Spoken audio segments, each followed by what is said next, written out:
I may have committed many sins in my life, but stealing money from the people and from the government is not one of them. You know, when I proclaimed martial law, I didn't proclaim martial law alone. It is made to appear as if I just signed the decree and said, I impose martial law on each and every one of you. No. I asked the legislature to please pass a law proclaiming martial law because there was anarchy in the country. Now, let me say this. The opposition was strong. And they were members of the Security Council, and somehow they adopted a resolution which required that there be a unanimous vote for the armed forces to be able to move. And therefore, the armed forces was immobilized. At the same time, I asked the opposition party to come and join me in a coalition government. I offered one half of the cabinet. And of course, they laughed at me and said, why should we join you? We're going to take over the government. By the time you are through with the exercise, you're dead, politically and otherwise. And they refused to join me. I asked the advice of the judiciary.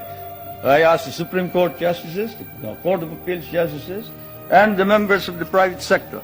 And all of them told me there's only one man who can proclaim martial law, and that is the President. And you are it. You are the only one who can proclaim martial law.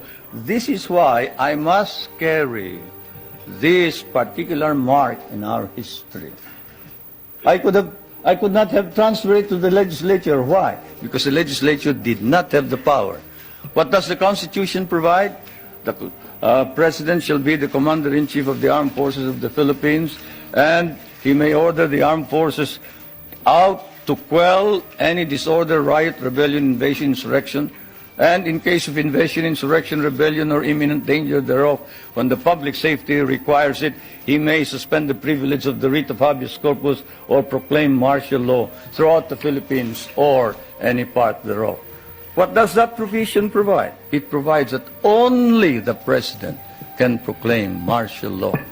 I repeat, that is why I had to assume responsibility.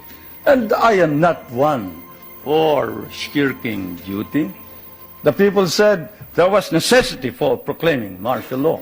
And the people said, you are the only official who can proclaim martial law. So I proclaimed martial law. And I sincerely believed that it was necessary to proclaim martial law to install order and